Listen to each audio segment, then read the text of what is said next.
Hey, what's going on, everyone? I have a how to counter loop video for you today. So if you're brand new to Killer, this video is going to help you out a lot. And if you're, already used to playing Killer, maybe you'll find something in here that you don't know already. And I'm more than happy to answer any questions for you down in the comments too. We'll be covering a bunch of different stuff today, focusing on how to counter loop with the jungle gyms, the main building structures, safe pallets, unsafe pallets, some of the new loops, as well as the shack, how to successfully moonwalk and understanding survivor pathing, as well as how to zone a survivor successfully as well.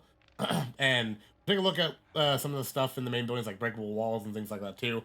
All of that stuff will be down in the description with a timestamp, so you'll be able to jump to the part of the video that will more so impact you if you need to learn something. But we'll cover most of everything in there. Not every single loop, but as much as I possibly can that I think that's worth noting, at least for the most part on that. But like I said, if you have questions, you can always drop a comment and I'll answer it, or stop by the stream too for more like in detailed answer as well. But hopefully you like the video, and don't forget to subscribe too, and enjoy.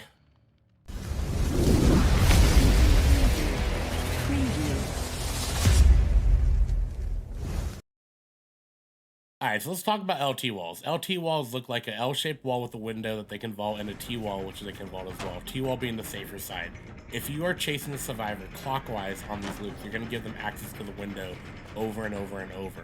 You'll eventually catch them with bloodlust, but however, this is not the way that you want to be able to counter loop this jungle gym for them.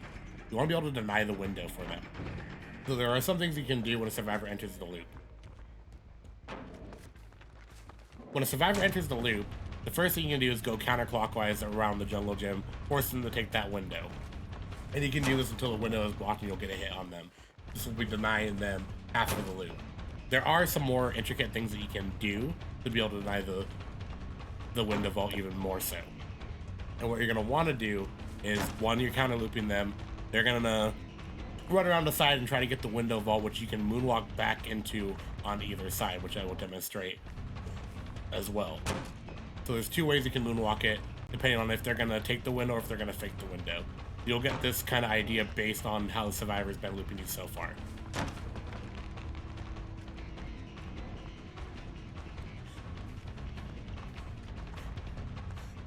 The next thing we're going to talk about are the long wall jungle gyms. These jungle gyms are one of the safest jungle gyms for survivors, in my opinion, because of the long wall window being super powerful for them. They're going to try to loop this clockwise to where they run through the pallet, over the window, vault the window, come back around through the pallet, back into the window over and over and over until the window's blocked. But then they can still loop the pallet a couple times before they have to drop it. So you want to be able to counter loop this correctly. I'll show you exactly how it is ran in the sense where you're doing it bad, which is what you'll be seeing. And then I'll dive into a little bit more on how to successfully counter loop it. Okay, so survivor enters this loop. This is what you're going to want to do with the window. So if they make it to the window, vaulting it on that, you can mind game the window by faking going to the right or the left and have them jump double back into you. If the survivor drops the pallet, it is a very, very safe pallet to where they can run around and vault it over and over, and you will not catch the survivor even with bloodlust 3 if they successfully do not mess up at all. So it is a pallet that you would want to break. Okay, so let's talk about short walls. So the short wall jungle gym is basically a loop that a survivor can go clockwise on, running in, vault the window, wrapping around to the right to the pallet, coming back around to the left into the window again to revault it. They can do this loop 3 times because the entity won't block up the window until the 3rd time during a chase. So you want to be able to counter loop this. And to counter loop it successfully, you need to go counterclockwise. You want to deny them that pallet. That way it cuts the loop in half for you, to where they're not going to be completely safe on it. There's a couple things you can do. So when they vault that window, you can go to the right and moonwalk back into the window, catch them off guard sometimes. This might work on the basic survivor. Some of the good ones on that are not going to be paying, or are going to be paying a lot of attention and still be able to make it to the window or pallet to be able to be safe. If this pallet is ever dropped, what you're going to want to do is break it, because it is another safe pallet to where you won't catch them with bloodlust if they perform it correctly. So it's something I do recommend breaking. The next loop that we're going to talk about are the 4 walls. 4 walls are a pretty basic loop. There's a couple different patterns for them, to where they'll have one aisle that has the pallet on it, the next aisle might have the window, or sometimes it's just a wall, and the next tile after will essentially have the window for them to be able to vault. It's another loop to where the survivor will be trying to take the window to extend it and wrap it through the pallet to go to the window over and over and over. You want to be able to deny this as much as you possibly can. The survivor runs through the pallet and goes to the window. You can, however, force them to double back into it at times by moonwalking. So another thing you can do is if they run through the pallet trying to get the window, you can go counterclockwise on it to be able to deny the window and force them to drop the pallet to be able to break it. Okay, we're talking about a safe pallet. This is one example of a safe pallet, which is an Autohaven truck loop pallet, right? So they're gonna wrap around this. It doesn't really matter which way they go. It's the same kind of loop for them. However, you want to keep in mind which direction they're going to be able to successfully zone the target. So if they're running a certain way and they can connect the loop, you want to be able to deny it. So having them go a certain way is beneficial to you, so always keep that in mind. This pallet, however, can be safe unless you're at a higher bloodlust and you can fake them into vaulting. But it's better safe just to zone and break the pallet in those scenarios. Another example of a safe pallet, which you'll see on Autohaven and Macmillan, are rock loops.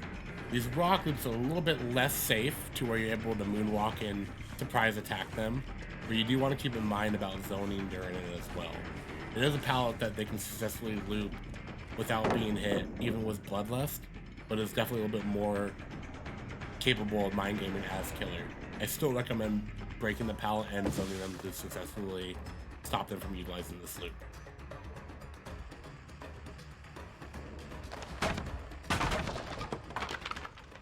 Another safe pallet that we're going to talk to is going to be the crane structure, which you find on Autohaven. Not all maps have this, so it is mostly an Autohaven thing. We can also see them on like Ormond as well. So it is a very map-specific loop, but it's something I did want to recommend because if you don't loop this correctly, it's a very strong loop for the survivor to where they're going to wrap around, vault the window, and just keep wrapping around and doing that over and over. What you're going to want to do instead is try to force them to vault that window by mind gaming it and coming over and smacking them. You can do this by showing the red stain at coming up the ramp and then doubling back to be able to come over and swing on it. If they drop the pallet on the crane loop, you will not be able to catch them at all. You'll vault the window. By the time you drop down, they're going to already be vaulting that pallet. There's no reason to keep chasing them during this. This would be a very bad attempt at counter loop. So what you're going to want to end up doing is coming over to the pallet and breaking it. It's an extremely safe pallet, but definitely break it. Do keep in mind that it's really zoned. So we talked about it a little bit earlier with the truck loops with Autohaven, and here's an example of when they drop the pallet and you're not able to catch them because of bloodlust. So as you can see, I'm chasing the survivor and they're, to the point to where they can vault the pallet and I'm not catching them. So this is a pallet that's definitely worth breaking. Like I said, you might be able to mind game it by double backing at times, but ideally it's a better scenario to be able to just break the pallet.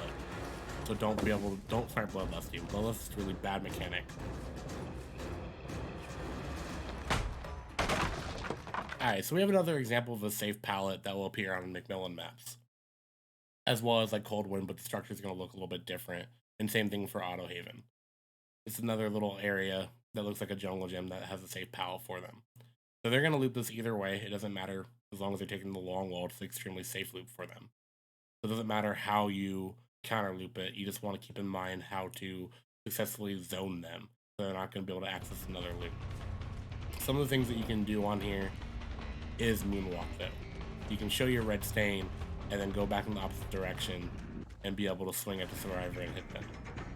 However, if you're not able to get them and they do drop the pallet, it's a very safe pallet that takes a little bit more effort to be able to catch them unless you're moonwalking. But it is a pallet that I recommend breaking. Leaving this pallet up can take a lot of time to be able to catch the survivor, but I do recommend breaking it and make sure that you're thinking about zoning them in the process where you're denying them another loop.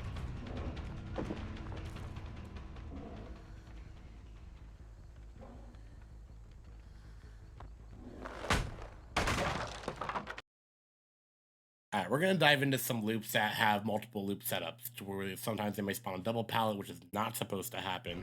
But here's an example of what a double pallet looks like. Survivor's going to want to loop this the best of their ability to be able to access the next loop. the pallets are dropped, you do want to be able to break them to be able to deny that window. So as you can see, the survivor is looping the pallets, and they're going to try to get to the window next. So they had 2 pallets that they could loop to be able to get to the window. So your best bet here is to counter loop it, force them in the direction of not being able to get to the window with ease. So if you're able to do so, you'll end up dropping the pallet. The window is behind me, which is what they want to get to. So we're going to deny it and keep them on that side and break the pallet.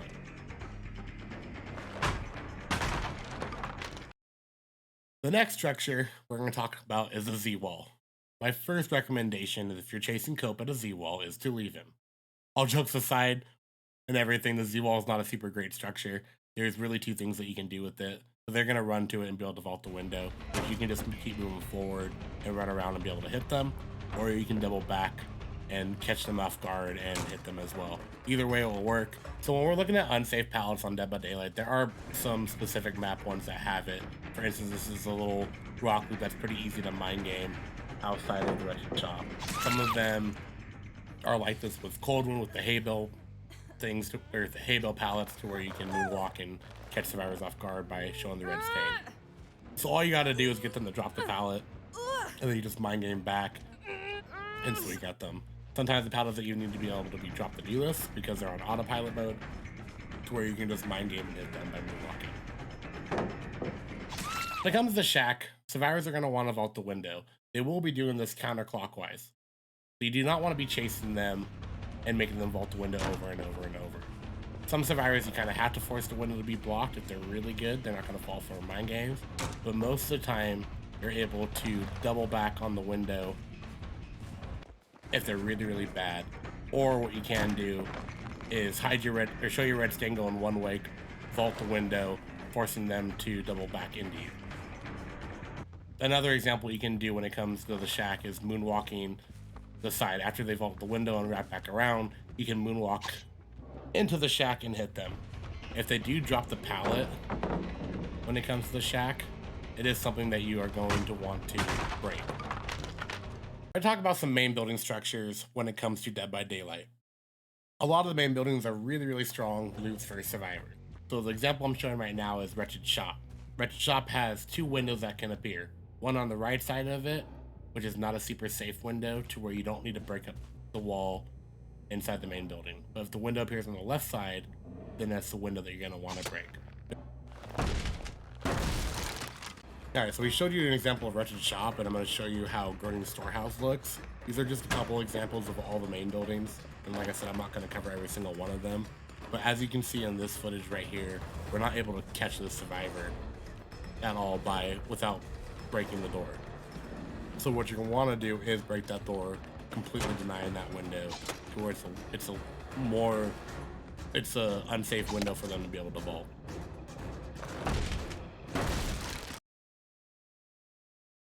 Alright, so we're going to take a look at Breakable Walls as well as some other main buildings, and we're taking a look over at Dead Dog Saloon. So the Dead Dog Saloon main building has a lot of breakable walls in it. Starting with the bottom section, you have the window with a breakable wall next to it. This breakable wall is 100% worth breaking because they'll be able to take that window.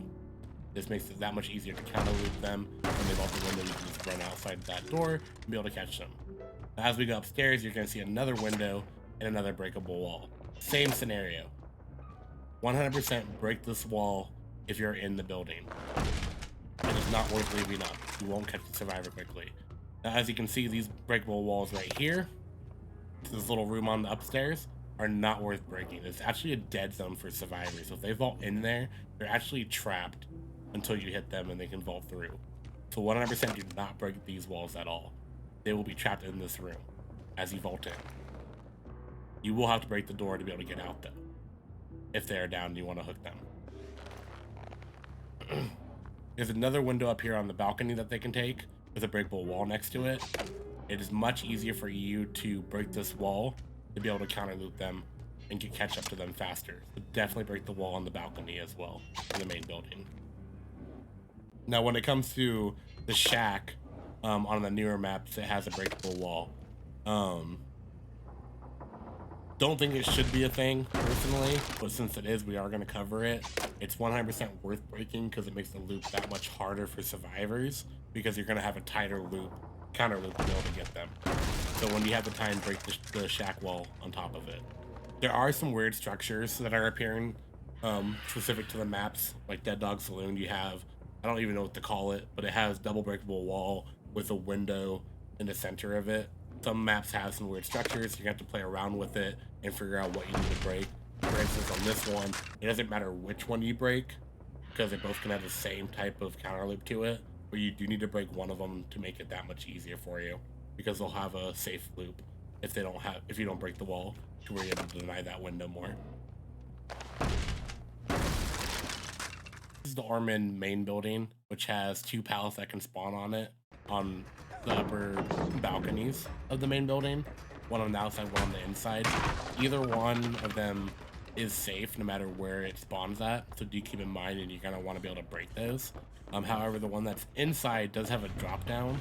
So if the survivors on autopilot, they'll drop and just run out, where you can just fall off the balcony and chase them still without having to break it, or you can fake breaking the pallet as well and force them to keep going, as you see in the footage, and then just drop down and keep chasing them too. So there are some other newer loops that are starting to show up. As you can see with some of the Ormond footage, you have the locker row loop, to where survivors are going to want to run through the pallet and vault the window in a fast vault if they're able to. It's a little bit harder to do sometimes depending on the angle and everything. What you're going to want to do here at this loop is either mind game it to where you go on the other side to where they're going to vault the window into you. But in most case scenarios, you're going to have to end up moonwalking the window, forcing them back in the area you want them to go, vault the window to be able to catch them faster. And you're going to try to force them to drop the pallet in doing so. It's not an easy task to do, especially if they're really good, so sometimes just making them entity block the window is a better chance for you. But essentially, it's not a safe loop at all if the pallet's broken. So if they do drop the pallet, you're definitely going to want to break it if they're intending to stay there.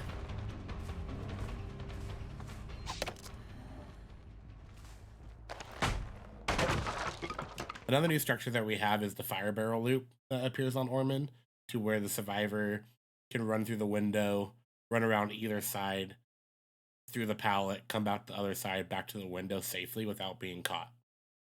Bloodlust makes this a little bit easier for you, but it's still not worth trying to get to Bloodlust 3 to be able to get them.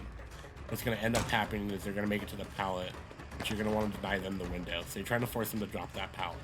Once that pallet's dropped, this pallet loop is not as safe to where you might be able to mind game around it and be able to hit them. But they might be smart and run around the other way to be able to vault it or get back to the window as well. So there's a pallet worth breaking, but not all survivors are super good to where you might be able to just force them to revault the pallet. So do keep that in mind and judge the survivor based on how they're looping. If they seem very competent, it's a pallet worth breaking. If they're not very competent, then you might be able to just mind game them into vaulting it back to you to be able to get the hit. So I know this guide doesn't cover every single loop in the game specifically, because there is quite a bunch of different things to kind of go over.